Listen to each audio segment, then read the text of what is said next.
Here's everything that comes with the Ashford Rigid Heddle Loom Freedom Roller Kit. You have the warp roller, the warp stick, the 2 roller supports, obviously instructions, which are also available on the Ashford website, and then 2 bags of hardware. This is everything that you will need to install the Ashford Freedom Roller. The first step is to remove these protective pieces of wood from the clicker pins. And then, take that side, place it like so, and do the same thing on this piece. This piece is called the pawl, and it will click over the clicker pin. The instructions also say to use candle wax to rub over the end of the roller pin, but I didn't do that when we put my loom together, so we're gonna live on the edge and skip that part. But that is part of the instructions, rubbing wax on the end of this. So this screw will go through this side of the roller support. I'm gonna screw that on and it will attach to the pawl.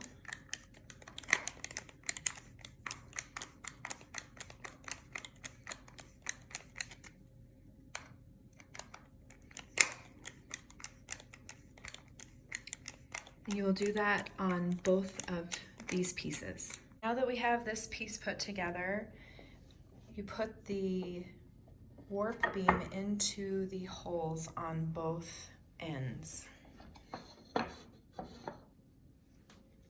Now you take the cog and you want to make sure that the teeth, you see the teeth face into the pawl, and then you attach it to that end of the roller beam, like so. Repeat the same thing on the other end, like so. The next step is to attach the washer and the screw, like so.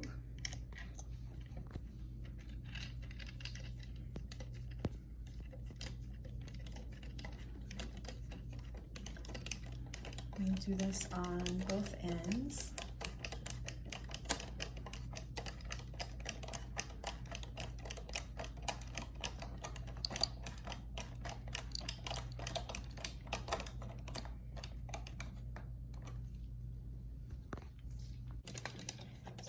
Here's the extra, the second side. Here is the other side. This next part you will need a hammer. We're attaching the knob. You have to line up with the holes. And just gently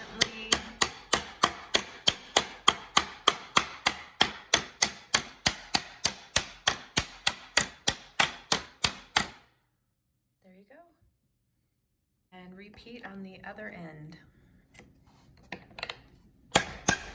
Line it up and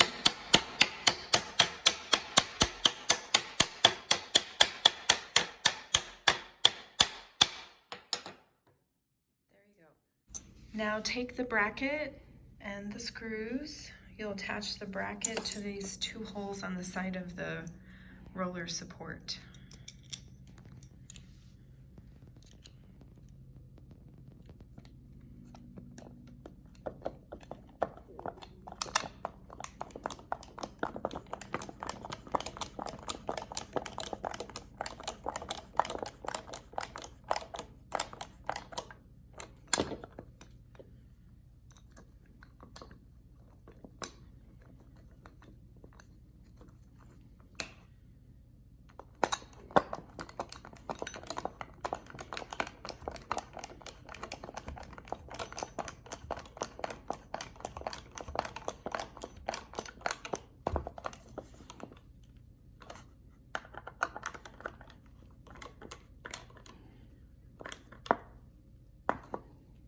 We'll repeat on the other end and do the same thing on this side.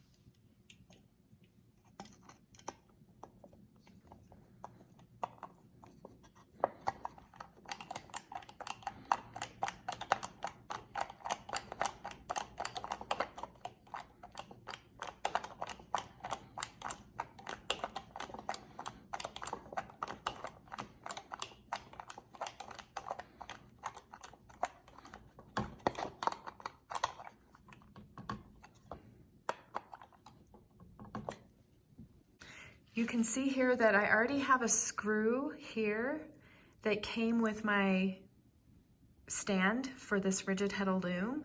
I thought maybe I could just use the screw to attach the Freedom Roller, but it is a little bit longer than the screws that come with the Freedom Roller kit.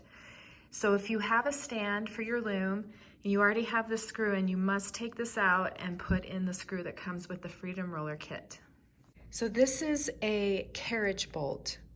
So when you install this bolt, make sure that the square part underneath the top of the bolt lines up with the hole on your loom.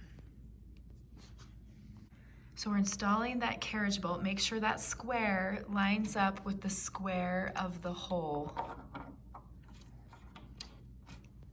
If you already have a stand for your loom and you've attached your loom to the stand, you will have used a carriage bolt like this, and you want to make sure that the square underneath the bolt lines up with the square of this hole on your loom. And if you've never used this hole on your loom before, it might be a little snug and you may have to provide some force to get the bolt in the square. So this one is lined up as well. Now you have the 2 knobs and 2 washers, and the washers will go over the screw on the loom, and then you'll place the knob over that. Remember how I said you have to get the square lined up? Mm-hmm. You didn't. Oh, oops, sorry. Okay. So you'll probably need some help to attach the Freedom Roller, and what you'll do is line up the bracket with that screw, put the washer over, and use the knob to secure the Freedom Roller to the loom. You can see the Freedom Roller's upside down now, and the pawl is facing the loom or the table. We'll repeat on this side.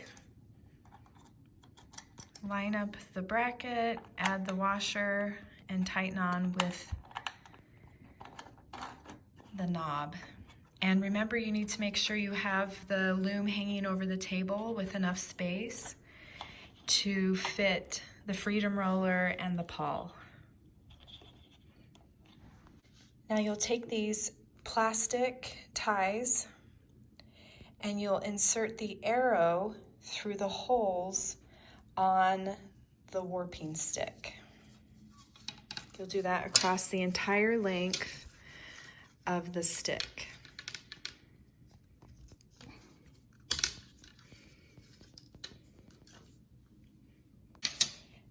Here you can see they are all installed. We're now going to take the arrow tip, insert into the small hole on the warping roller, and out the large hole. So here is this is what the large holes look like. And as you turn it, there are the smaller holes. You can see, according to Ashford, you can leave this on the original front beam. just have it hang straight down. So now we're gonna take the warping stick and attach through the small holes.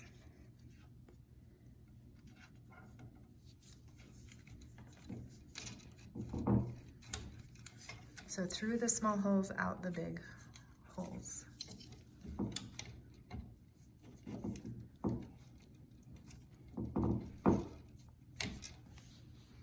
Great, we'll get that done. So here is the Freedom Roller completely installed. You can see how it turns.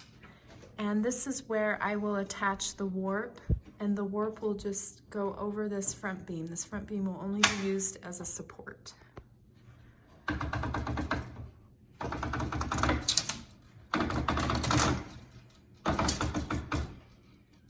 I decided to give myself extra warp to work with, just in case.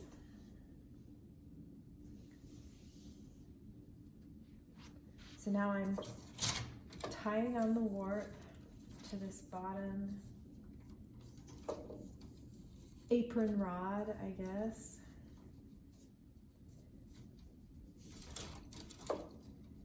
And there is the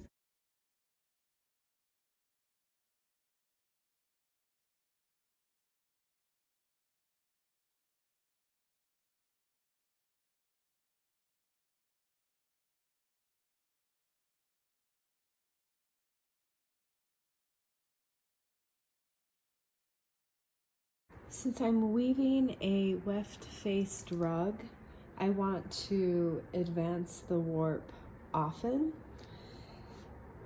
So I'm going to show you how to advance the warp with the Freedom Roller. And it is different than what you may think. The cloth is going to wrap behind this bar. So I'll put this in the neutral position. I'm going to release. Sorry, this is a little thick. So I've released those, and now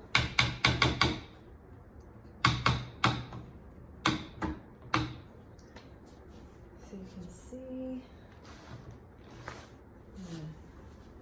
it's going.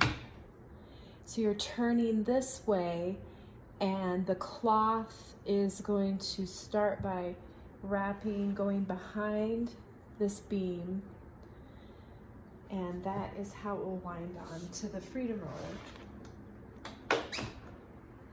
I'm going to leave that.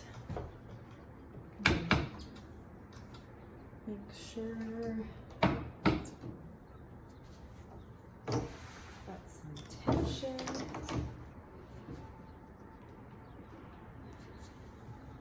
That feels pretty good. And then I will start weaving again.